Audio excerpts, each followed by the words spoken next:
समियाना में होई जलमा रे सुना ढूंढिया ही नार कटिलू जब उघार सारा समियाना में होई जलमा लागेला फड़ा खवाई बुतुरतिया में होई जाई दिक्कत भारी या गोरी बढ़ैला में बतिया के आधा दे दा गाँव वाला सन के आधा बट द बरतिया में आधा दे दा गाँव वाला सन के आधा बट द बरतिया में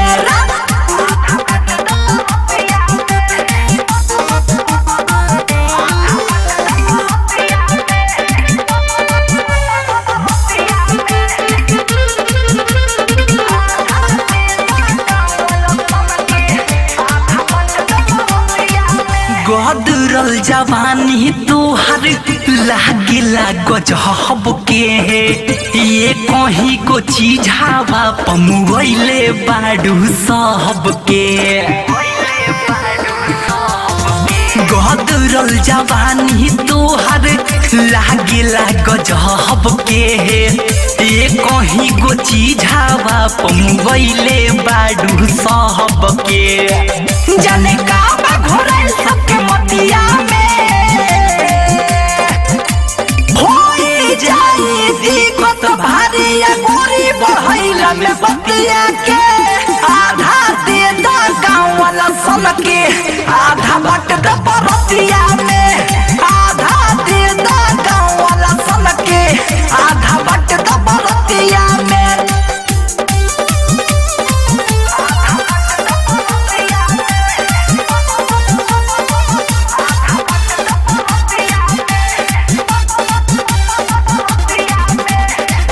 गाल मोल पुआ तोहर ढोढ़ी बाई नार हो लेवे खाती माजा बाड़े बुढ़ाओ स तैयार हो गाल मोल पुआ लागे ढोढ़ी बाई नार हो लेवे खाती माजा बाड़े बुढ़ाओ स तैयार हो मासूम हतिया में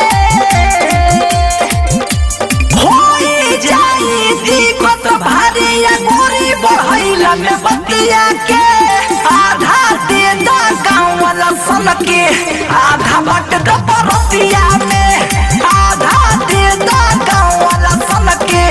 आधा बट द बरतिया में ढूंढिया ही नार कटिलू जब उघार सारा समियाना में होई जलमार लागेला फड़ा खवाई बुतुरतिया में